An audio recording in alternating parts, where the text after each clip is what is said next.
Ayan, kami ng seaweed. Ayan na po.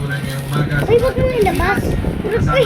Hello guys! Oh guys, Bumati ka muna sa ating mga kalapit kasi kanina ka pa nila. Uy, uy, uy. Ito, meron po. Welcome mo dito sa ating programa sa Big. Medyo, nagkaroon ng konting kompromiso kasi Wala na pala. Ika lang, hindi mo yan ako. tayo para naman. Siguro dapat alakayin natin yan. Ika, Marga. Mamaya siguro sigit natin para Tangay mo muna. alakayin natin. Oo. Ano bang Yung lagi ngayon kasi, Ano? yung isa ngayon sa pinapaganda, ito ngayon ang ating gobyerno ngayon sa BID. So, ngayon meron ng 20,000 na libre gamot sa mga kababayan natin. So, yung tawag kasi Doon. pagtutulungan program. Doon. Bale, mangyayari dito. Ah. Hindi makakaroon ng libre gamot sa mga kababayan Ayan natin. po, guys. So, Ditong kita niyo naman po, kinakain ko na po. mga lifetime members, no? Yung mga- Di ba po, guys? Yung solo parent, pwede kang mag-stay dito. Lakad ko net. Yung nagtrabaho. Matagal na siya. Tapos yung pati mga Matagal na siya workies, nagpaprami sa akin. senior citizen kasama, Sarap. infants, tsaka mga bata ng 21 years old pababa. So, Di ba natin kung hanggang kailan Eh, bakit parang papel? yung sakop ng Papel niya, ate. ano ba tawag natin yata, Pero color green lang po siya. Papel po siya. ng PhilHealth. Stop. Sarap ng papel, paano pink. mangyari dito, no? Siyempre, Green lang po siya. hindi naman to. Kasi napasakatan ng mga kababayan natin, pagpunta mo ng hospital, yung magdagat, hindi. May proseso to. So, siyempre, kailangan mo kumonsulta. Kailangan magbigyan ka ng gamot na wala ka sakit. So, kailangan mo kumonsulta muna. Kasi Sa mga credit. Nantungo mo yan yung mga laman. nila pagka ganun, ganun ang ang servisyo. Ito kasi isa na mabutin mo na kasi may mga kababayan. Hindi ganyan. Hindi ganyan. Kasi ang ibig sabihin sa dito, kailangan ka ng isang politika. Ikaw. Doon muna tayo sa hanggang saan ang sakop niyan, hanggang kailan, yan ba kada linggo, kada buwan, kada taon?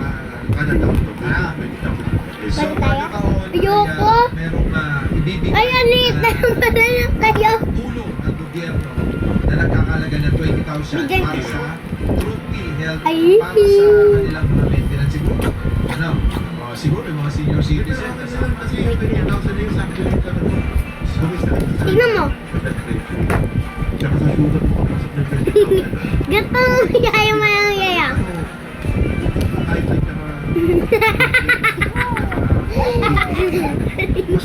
Biglang ko ng gano'n. Paano makiklaim? Yan. Papasok naman sa kaluan ng panito. Ay! Ah! Ah! Tapos, so, yun na. So, sa kama lang.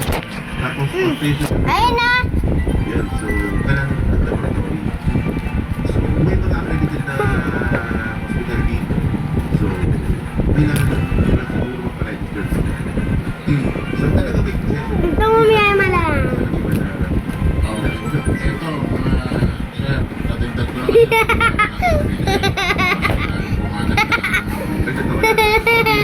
Tumi ka na rin. Naging presidente si Pangulong Bongbong Marcos. Ito, true story to, ha? Ito, kwentong kotsero, barbero. Alam kasi may kutsero tayong kasama. Parang sa Pangulong Marcos, baka hindi nyo nalalaman, baka hindi napasahan. Kasi, nakaraang September ba, October, nakumpay yung anak ko. Diba, naalala ko sa isang private hospital. Ngayon, nung magbabayad na ako ng bill, nasabi sa akin, sila nagpaalala. Para alam nyo rin, importante ito. Sa Pilipinas ako. Magpaalala. Nung magbabayad na ako ng bill, Pwede ko kita. November 20,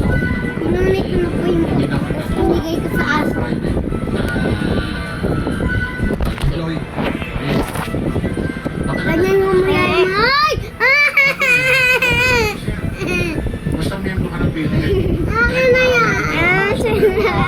Akin na yan. Balik. Balik.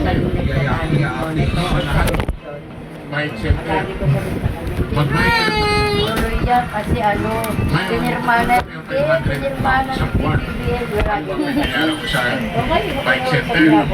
Pagkabayan ko, alam mo, bike center. Adi. Bike ko isang aira na. Nagchat ako, tawag ako ng tawag sa'yo. Inuusipo na wakpas na susyon.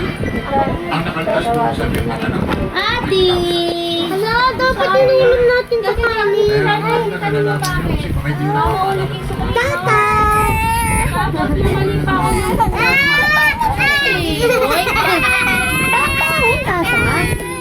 Look, tata. Look, tata, totoo tata. Hindi na ba tayo? Paano tayo magkakasundo kung ayaw mo